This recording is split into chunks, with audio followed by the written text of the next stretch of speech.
ও বাবারা, আমেনা যখন রাস্তা দিয়ে হেঁটে যাচ্ছে পাহাড় পর্যন্ত মাথা নত করে আমেনাকে সালাম দিচ্ছে, কারণ তার পেটে আছে হলো মুহাম্মদ সাল্লাল্লাহু আলাইহি ওয়াসাল্লাম। লোকজন বলতেছে আল্লাহু আকবার, সুবহানাল্লাহ, জোরে জোরে বলতেছে, বোঝে না তো কিছু আন্দাজে।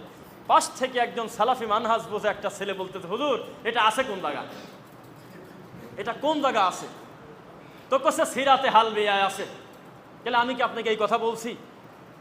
আমি বলছি কোরআন হাদিসে কোন জায়গা আছে।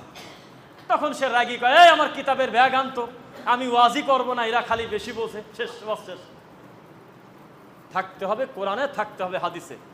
আমি একটা জায়গায় বললাম যে কবরের উপর আজান দেওয়া হলো খারা শয়তানি, আজান দিতে হবে আল্লাহর ঘরে। আপনি কবরে লাশ দাফন করে আজান দিচ্ছেন কেন ফরিদপুরে? এটা নতুন ডেলিভারি হয়েছে বেদাত। তখন একটা লোক একটা বই নিয়ে এসে বলতেছে, এই দেখেন আপনি বললেন দলিল নাই, আমার খাজা বাবা নিজে লিখে গেছে, আজান দিলে দোষের কিছু না।